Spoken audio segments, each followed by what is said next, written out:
अच्छा दोस्तों, तो ट्रेडिंग अकाउंट को शुरू करने से पहले मैं आपको कुछ बातें बताना चाहूँगा। वो यह है कि अगर कोई हिंदी मीडियम का बच्चा हिंदी बैकग्राउंड का देख रहा है तो वो ये ना समझे ना डरे कि सर ने ये इंग्लिश में लिख दिया है। यार, मैन्युफैक्चरिंग अकाउंट, इसका हिंदी में भी आप इसको मैन्युफैक्चरिंग अकाउंट ही लिखेंगे। ओपनिंग स्टॉक, ओपनिंग स्टॉक को आप प्रारंभिक रहतिया बोलेंगे। परचेज को आप परचेज बोल लेंगे, है ना, यानी कि क्रय हिंदी में कह सकते हैं। तो ज़रूरी नहीं है कि आप डरें कि भाई ये हिंदी में इंग्लिश में लिख दिया है तो हम कैसे करें या कैसे याद होंगे। ठीक है ना, ऐसा कुछ नहीं है। आगे जाकर भी आपको ये इंग्लिश में ही लिखना पड़ेंगे। ठीक है, तो इसलिए जो है आप इनको इंग्लिश में याद करिए। ठीक है, और इंग्लिश में याद करने के बाद अच्छा, तो ठीक है, आप जैसा कि लिखा है, ड्राइंग्स इसको आहरण कहते हैं या डोनेशन, डोनेशन को दान कह लो। तो इस तरह से आप लिख सकते हैं।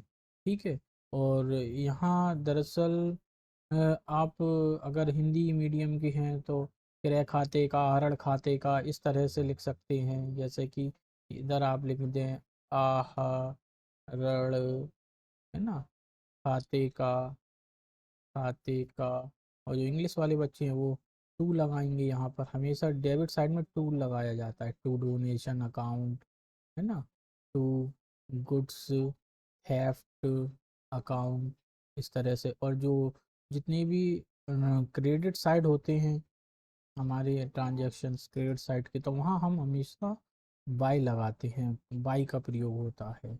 बाई सेल्स अकाउंट, ठीक है ना, बाई सेल्स रिटर्न अकाउंट। ठीक है, तो आप इस तरह से लगा सकते हैं। ये नहीं कि सर आपने ये टू नहीं लगाया, बाई नहीं लगाया। ठीक है, ये कहने का कोई मतलब नहीं है, ये मैंने आपको बता दिया है। चलिए, तो हम शुरू करते हैं trading account. Trading account basically ज़्यादातर वो लोग बनाते हैं जो कि ट्रेडिंग करते हैं किसी भी गुड्स की, है ना। और हालांकि मैन्युफैक्चरिंग भी, मैन्युफैक्चरिंग अकाउंट बनाने के बाद में ट्रेडिंग अकाउंट बनाते हैं। तो ट्रेडिंग अकाउंट में मोटा मोटी अगर आप माने तो ये कंसेप्ट यही रहता है कि भाई हमने गुड्स को ख़रीदा और उसको बेच दिया। तो खरीदने और बेचने को लेकर हमें क्या लाभ हुआ और क्या हानि हुई। तो जो लाभ और हानि होती है, लाभ को हम कहते हैं ग्रॉस प्रॉफिट। ये टर्म है, टर्मिनोलॉजी है इसकी, किसकी, इसकी, ट्रेडिंग अकाउंट्स की। तो इसको हम जो है ग्रॉस प्रॉफिट कहते हैं, और जो हानि होती है उसको हम क्या कहते हैं, ग्रॉस लॉस कहते हैं ट्रेडिंग अकाउंट में। ओके, तो चलिए, तो हम अब ट्रेडिंग अकाउंट शुरू करते हैं। ट्रेडिंग अकाउंट में सबसे पहले हम क्या लिखते हैं। अच्छा, एक चीज़ और, ये जो मैन्युफैक्चरिंग अकाउंट है आपका, ट्रेडिंग अकाउंट है, और प्रॉफिट एंड लॉस अकाउंट जो है, ये हमें अकाउंट है, मैन्युफैक्चरिंग अकाउंट है, लाभ हानि खाता है। ये ड्यूरिंग द ईयर बनते हैं। क्या, during the year. During the year का क्या मतलब हुआ। ड्यूरिंग द ईयर का मतलब होता है कि आपने जो है एक निश्चित टाइम पीरियड, जैसे कि 1 अप्रैल, ठीक है, 1 अप्रैल 2022 से 31, क्या, मार्च, 31 मार्च, इधर लिखते हैं 31 मार्च 2023, ये ड्यूरिंग द पीरियड बनाए जाते हैं। एंड कोई कोई कंपनी, संस्थान या फर्म कोई ईयरली बनाता है, ठीक है ना, ईयरली बनाता है। तो कोई जो है हाफ ईयरली बनाता है, ठीक है, और कोई, बताइए, आप ही बताइए, क्वार्टरली बनाता है ना, मंथली भी बनाता है। इस तरह से ये बनाई जाती है। केवल जो बैलेंस शीट होती है ना, वो एज ऑन डेट बनती है। तो उसकी चर्चा हम आगे करेंगे। तो आप इतना तो समझ ही गए हैं, मैन्युफैक्चरिंग अकाउंट और आपका ये ट्रेडिंग अकाउंट, और अभी हम प्रॉफिट एंड लॉस अकाउंट भी बनाएंगे जब। तो ये profit and loss account during the year बनते हैं, ठीक है ना।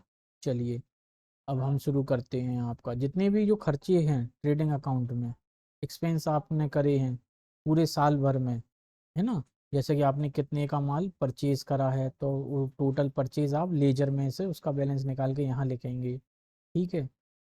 लेजर में से लिखिए या ट्रायल बैलेंस में, बेसिकली जो फाइनल अकाउंट्स हैं वो ट्रायल अकाउंट्स में से जो मदें होती हैं उनको उठाकर हम यहाँ लिखते हैं, वैसे बनाई जाती हैं, ठीक है। क्योंकि लेजर से तो हम ट्रायल बैलेंस बनाते हैं, तो ट्रायल बैलेंस से हम क्या बनाते हैं, लेजर से ट्रायल बैलेंस, ट्रायल बैलेंस से फाइनल अकाउंट।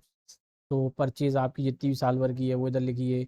आपने कोई परचेज अगर रिटर्न करी है तो पहले आपने मानो परचेज आपने एक साल भर में आपने 1 लाख की परचेज आपने खरीदी हैं, अब आपने मानो उसमें से 2,000 रुपये की आपने गुड्स रिटर्न कर दिया, तो अब आपको क्या लिखना पड़ेगा, नेट इफेक्ट लिखना पड़ेगा, यानी कि 98,000, इस तरह से, ठीक है। परचेज जितनी है उसमें से जो आपने रिटर्न कर दी है उसको लेस करके अमाउंट इस तरह से यहाँ लिखना पड़ेगा, ठीक। यही चीज़ सेल्स में होगी। सेल्स में जो आपने सेल्स करी है यानी कि माल को बेचा है, तो जो आपने माल बेचा, मानो आपने 2 लाख का माल बेचा, ठीक है। आपने आपने जो 2 लाख का माल बेचा, अब ग्राहक ने किसी को आपका माल समझ में नहीं आया तो उसने बाद में वापस कर दिया, मानो 5,000 का माल वापस कर दिया। अब आप क्या लिखेंगे यहाँ, आप लिखेंगे 1,95,000, ओके। तो ये नेट इफेक्ट लिखा जाता है लेस करके। चलिए तो ये तो आपका हो गया। मैंने आपको बताया कि हम परचेज का और सेल्स का किस तरह से ट्रांजैक्शन करते हैं, ठीक है, ओके। तो अब और भी अच्छा, ये आप इसको याद नहीं करिए कि जो जो मैंने मदद लिखी सेम यही डिट्टो आई, ऐसा कुछ नहीं है।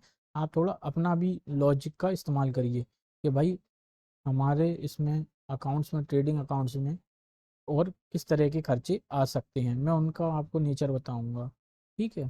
तो उसके अकॉर्डिंग आप समझ पाएंगे। अच्छा ठीक है, तो आप सोचिए और किस तरह के खर्चे हो सकते हैं ट्रेडिंग में।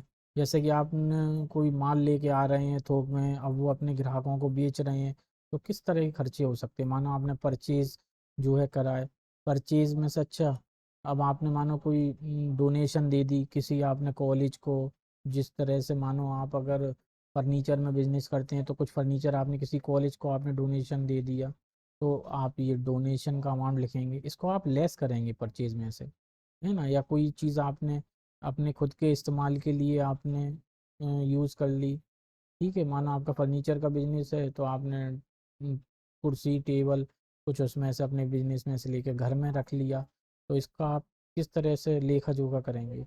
परचेज का अमाउंट लिखा पूरा, 1 लाख रुपए का फर्नीचर जैसे लाए, उसमें से जो रिटर्न आपने वापस करा माल, जैसे कि 1 लाख में से यही आपने 2,000 का वापस कर दिया, तो ये लेस करेंगे।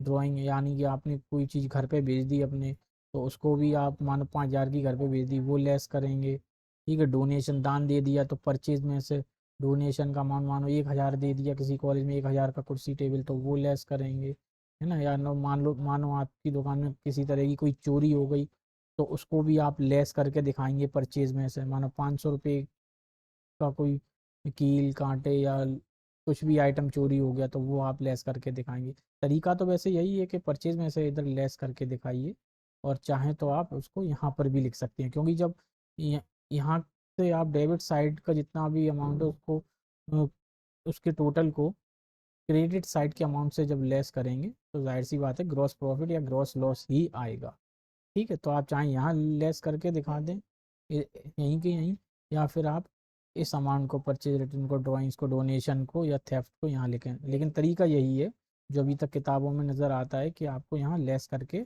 नेट अमाउंट उसका दिखाना है, ठीक है। चलिए, वो किस तरह के खर्चे होते हैं भाई, मैंने मेरी दुकान है प्लम्बरिंग की, तो मैंने पाइप्स मंगाई बड़े बड़े ट्रांसपोर्ट से, तो मैं ट्रांसपोर्ट चार्ज दिया उसे, तो फ्रेड इनवर्ड ये लिखिए। मैंने वेजेस वगैरह किसी तरह की कोई दी है, पेमेंट करा लेबर को, वो आएगा डेबिट साइड में। चुंगी का भाड़ा जो कि ट्रांसपोर्ट में ही लग के आ जाता है, वो लोग इंक्लूड कर दें ट्रांसपोर्ट वाले, तो वो ऑक्ट्रॉय चाहे तो आप वो लिखें इधर डेबिट साइड में। तो जितने भी कुल मिला के खर्चे होते हैं ना माल के को खरीदने के संबंध में, ठीक है ना, तो वो खर्चे सब यहाँ लिखे जाते हैं। जैसे खरीदने के बाद मानो अब उसको कुछ थोड़ा प्रोसेस करना है आपको उस माल को, है ना, जैसे कि आप कच्चा वो ले आए, क्या कांच ले आए। अब कांच में आपको थोड़ा बहुत रंग पेंटिंग वेंटिंग करनी है, उसके लिए भी आपने कोई तब किसी प्रकार का खर्चा करा है, वो आप यहाँ लिखिए, ठीक है ना। तो काफ़ी तरह के खर्चे हैं। इनवर्ट गैरेज है, कोल इलेक्ट्रिक है। आपने कोई गोडाउन में माल रख रहे हैं, तो गोडाउन के माल का जो है रेंट गोडाउन का, वो आप यहाँ लिखेंगे। आपके वर्कशॉप के एक्सपेंस हैं, इम्पोर्ट टैक्स है, कोई माल आपने बाहर से मंगाया है, जितने भी खर्चे हैं कुल मिला के आप उनको डेबिट साइड में लिखिए, ठीक है। अब हम बात करते हैं क्रेडिट। अब क्रेडिट साइड में हम किस तरह के खर्चे लिखते हैं, खर्चे नहीं, इनकम, सॉरी, क्रेडिट साइड में हम इनकम लिखते हैं। जैसे आपने जो माल बेचा अपने ग्राहकों को, तो वो कहाँ लिखेंगे आप उसको लिखेंगे। भाई पेन कहाँ गया, ये रहा पेन। सेल्स, क्रेडिट साइड में आपने मानो 5 लाख की सेल्स कर दी, 5 लाख लिखेंगे। उसमें से आपने मानो लेस, आपके ग्राहक ने किसी ने वापस कर दिया माल आपको 5 लाख में से 10,000 का, तो आप नेट अमाउंट लिखेंगे कितना, 4,90,000 यहाँ पर, इस तरह से, ठीक है। अब कोई माल बच गया साल के एंड में, ऐसा थोड़ी है कि भाई आपने 1 अप्रैल को माल खरीद लिया और साल भर खरीदते रहे, और अब जैसे 31 मार्च आई तो पूरा माल बिक गया। ऐसा तो होता नहीं है। आप देखो दुकानें, ऐसा थोड़ी है, जो भी दुकान करे बैठे हैं लोग बाग, कि भाई उनका 1 अप्रैल को माल खरीदते रहे हैं ड्यूरिंग द ईयर, और 31 मार्च को उनकी दुकान में कोई माल नहीं दिख रहा है, ऐसा तो नहीं होता ना। तो वही 31 मार्च में जो भी माल भरा रहता है वो क्लोजिंग स्टॉक लाया जाएगा। तो सेल्स अमाउंट, जितने की सेल्स हुई है वो यहाँ लिखेंगे घटाकर, है ना, सेल्स रिटर्न। क्लोजिंग स्टॉक जो बचा है उसका अमाउंट यहाँ लिखेंगे अपन।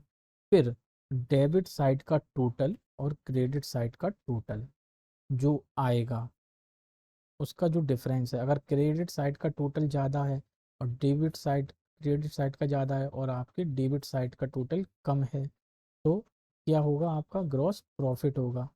तो वो अमाउंट यहाँ लिखा जाएगा प्रॉफिट वाला, ठीक है। और अगर आपका जैसे कि मानो डेबिट साइड का जो आपका टोटल है वो ज़्यादा है और क्रेडिट साइड का टोटल कम है, तो आपका क्या होगा, ग्रॉस लॉस होगा। यानी कि जो डिफरेंस आएगा वो यहाँ ग्रॉस लॉस में लिखा जाएगा, ठीक है।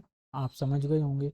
जैसे कि पूरे आपका क्रेडिट साइड का टोटल है 5 लाख, ठीक है, और यहाँ का टोटल है पूरा, ये सब खर्चे अर्चे मिला के परचेज करके कितना, 3 लाख टोटल है आपका। तो अब ये 3 लाख, ये 5 लाख, तो यहाँ हम कितना लिखेंगे, 2 लाख। तो ये 2 लाख, 3 लाख, इधर 5 लाख हो गया, और ये इधर भी 5 लाख आपका। इस तरह से हम ट्रेडिंग अकाउंट बनाते हैं। अगर आपकी कोई भी क्वेरी हो या किसी तरह का कोई भी सजेशन या फीडबैक हो तो प्लीज़ कमेंट करके ज़रूर बताएं। तो इससे मुझे पता चलता है कि मेरी परफॉर्मेंस कैसी है, आपको कितना समझ में आ रहा है, ठीक है। चलिए, तो रही, ये तो हो गई बात आपके ट्रेडिंग अकाउंट की।